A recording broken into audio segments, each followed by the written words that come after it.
Sa loob ng maraming taon, ang Ninoy Aquino International Airport o mas kilala bilang NAIA ang naging pangunahing pintuan ng Pilipinas sa mundo.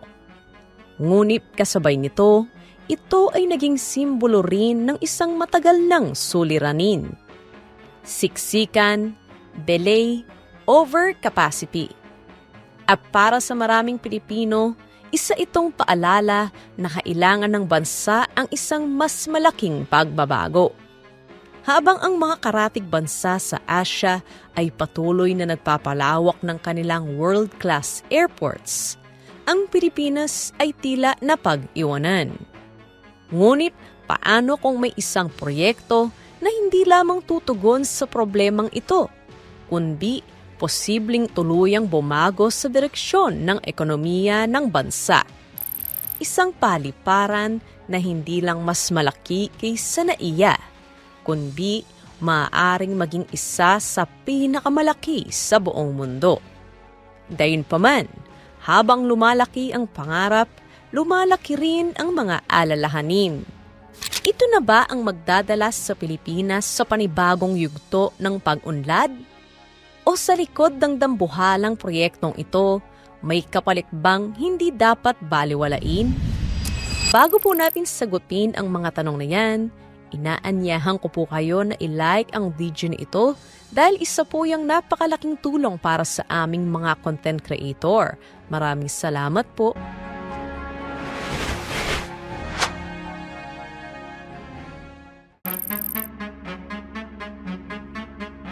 Sa bayan ng Bulacan, Bulacan, isang napakalawak na coastal area ang kasalukuyang binabago upang maging sentro ng isa sa pinakamalaking infrastructure project sa kasaysayan ng Pilipinas.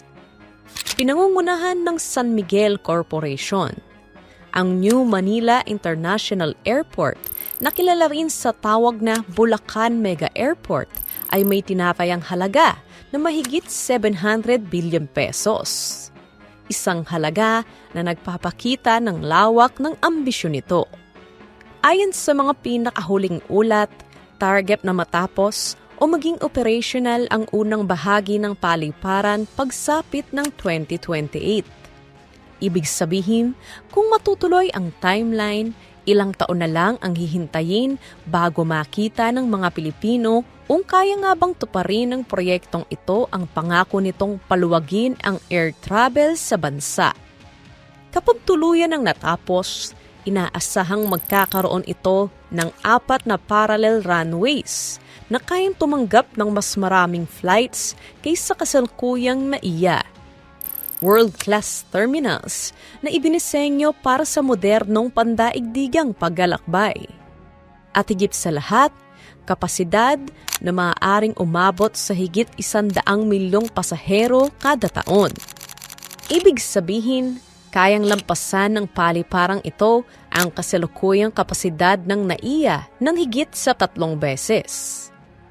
Ngunit, hindi lang ito simpleng airport expansion. Ito ay isang kumpletong aviation ecosystem.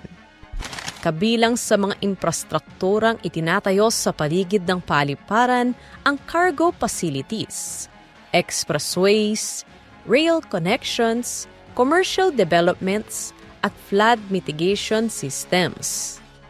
Sa madaling salita, hindi lang basta paliparan ang itinatayo sa Bulacan, kundi isang bagong economic gateway na maaaring magdala sa Pilipinas sa panibagong yugto ng pag-unlad. Para sa ilan, ito ang matagal nang hinihintay ng Pilipinas. Isang airport na hindi kailangang ikahiya at kayang tumapat sa mga higante ng Asia. Tulad ng Singapore Changi Airport, Suvarnabhumi Airport ng Thailand at Kuala Lumpur International Airport ng Malaysia. Ngayon, ang mas malaking tanong ay hindi lang kung gaano kalaki ang airport na ito, kundi paano nito babaguhin ang takbo ng ekonomiya ng Pilipinas. Sa kasalukuyan, ang lokasyon ng Pilipinas ay isa sa pinakamalaking strategic advantage nito. Ngunit sa kabila nito, hindi lubos na napapakinabangan ng bansa ang potensyal nito bilang sentro ng turismo, negosyo at kalakalan sa Asya. Isa sa pinakamalaking dahilan ay ang limitadong kapasidad ng mga paliparan nito. Habang ang mga karatig bansa ay patuloy na nagpapalawak ng kanilang aviation hubs, ang Pilipinas ay matagal nang napag-iiwanan. Dito pumapasok ang tunay na kahalagahan ng Bulacan Mega Airport. Kapag natapos at naging ganap na operational, magbubukas ito ng mas maraming oportunidad para sa bansa. Una, paglakas ng turismo. Kapag dumami ang international flights, mas dadami rin ang bilang ng mga turistang papasok sa bansa. Ang pagdami ng turista ay magbibigay ng mas malaking kita sa mga hotel, restaurant, transport services at mga local businesses. Pangalawa, pagbilis ng logistics. Sa pamamagitan ng bagong airport, maaaring bumilis ang galaw ng mga produkto papasok at palabas ng Pilipinas. Gagaan ang import-export operations at lalawak ang koneksyon ng bansa sa global trade. Pangatlo, pagdami ng trabaho. Habang itinatayo ang airport, libu-libong trabaho ang nalilikha sa construction.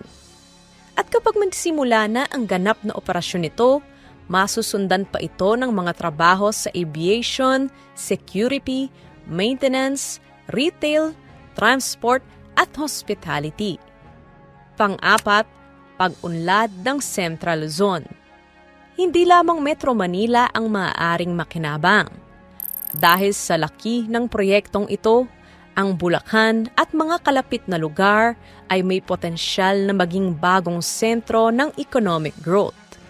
Maaaring sumunod ang pag-usbong ng mga bagong business districts, residential developments, industrial hubs, at modernong urban infrastructure. Sa malawak na larawan, ang Bulacan Mega Airport ay hindi lamang tungkol sa mga eroplanong lilipad at lalapag sa Pilipinas. Ito ay maaaring maging tulay patungo sa pambansang pag-unlad. Para sa mga OFW, gagaan ang biyahe at koneksyon sa ibang bansa. Para sa mga negosyo, lalakas ang kakayahang makipagsabayan sa pandaigdigang merkado. At para sa Pilipinas, isa itong pagkakataong makahabol sa mga bansang matagal nang nangunguna sa rehiyon. Pero dito papasok ang pinakamahalagang tanong. Kung ganito kalaki ang proyekto, gaano rin kalaki ang posibleng kapalit nito? Dahil sa likod ng bawat mega project, may mga isyong hindi maaring baliwalain. Para sa ilan, ang Bulacan Mega Airport ay isang makasaysayang hakbang.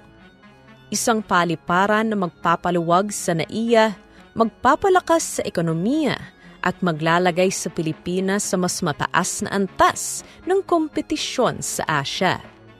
Ngunit para sa iba, ito ay panganib, hindi lang sa kalikasan, kundi pati na rin sa mga taong matagal nang naninirahan sa paligid nito.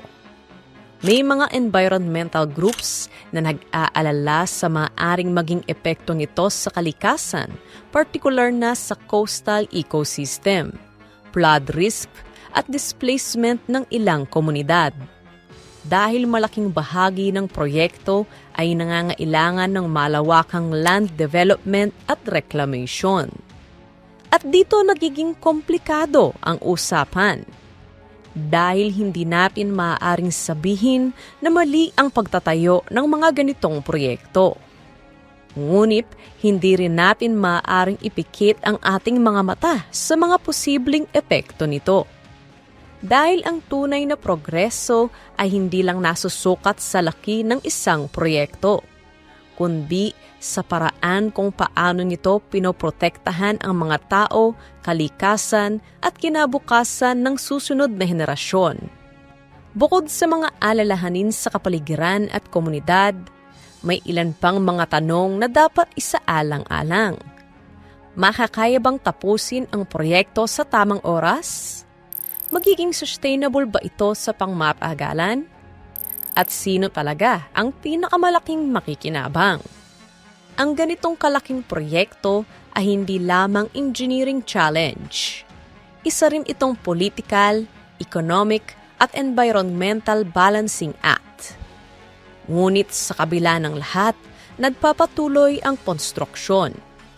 At bawat araw, unti-unting nabubuo ang isang proyektong maaaring maging simbolo ng bagong Pilipinas o maaari ring maging paalala na kapag ang ambisyon ay hindi sinabayan ng tamang pag-iingat, ang progreso mismo ang maaaring maging problema. Ngayon, oras na para marinig ang boses mo, katropa. Sa tingin mo, tamang desisyon ba ang pagtatayo ng bagong mega airport sa Bulacan? O mas practical sana kung inayos at pinalawak na lamang ang NAIA? I-comment lang ang iyong opinion sa comment section below. Para sa iba pang mga interesanteng balita at dokumentaryo, mag-subscribe na sa ating YouTube channel. Maaari mo ring i-follow ang ating official Facebook page, facebook.com/thecebuph. Maraming salamat sa panonood and see you next time.